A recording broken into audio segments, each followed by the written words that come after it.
avec mon épouse, on a fait 2 années de suite le parcours. La première fois, découverte, en tant que client, et la deuxième fois en tant qu'accompagnateur d'un groupe de partage. Ça arrive à un moment aussi opportun où on se pose beaucoup de questions. On sort, entre guillemets, de 2 années où il y a eu tous ces mouvements, ces interrogations sur la société, ces remises en cause.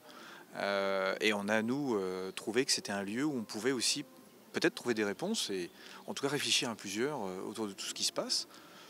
Et d'ailleurs, ça a fait partie au sein du parcours de Zaché. On a échangé aussi sur ces sujets-là de société. Il y a des éléments clés, il y a des mots qui nous parlent.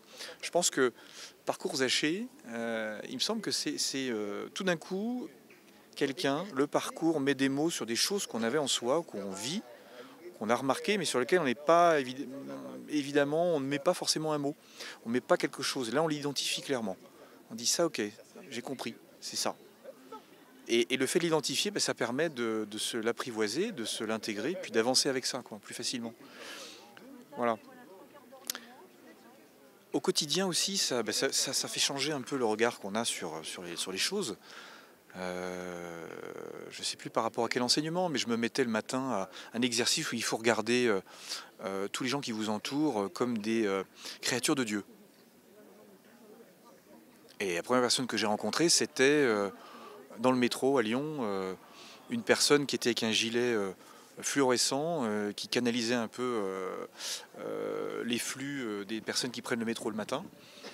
Et cette personne-là, je me suis dit tout d'un coup, mais tiens, il a un gilet, finalement c'est sûrement peut-être un emploi dit précaire ou un emploi d'insertion dans la société, etc., etc. Et je me suis dit à lui dire bonjour et bonne journée. Alors que j'aurais jamais eu cette idée auparavant, ça m'aurait même pas traversé l'esprit. Je le voyais même pas, cette personne. Voilà. Et je pense que ça, c'est l'effet Zaché. Il y a eu quelque chose, quoi. Les enfants le vivent très bien. Je pense qu'ils voient que c'est bénéfique pour le couple, pour leurs parents. Et on sait très bien que les enfants regardent, même quand ils ont eux-mêmes sont des jeunes adultes, ils regardent toujours leurs parents, ça les rassure. C'est terriblement bénéfique de voir ses parents revenir d'une session ou d'un parcours de Zaché avec un visage éclairé, un sourire, de la bienveillance et puis une sérénité, quoi. Un ressourcement, une force qui permet d'avancer et puis de continuer de témoigner et puis de bousculer cette société qui s'endort. Voilà.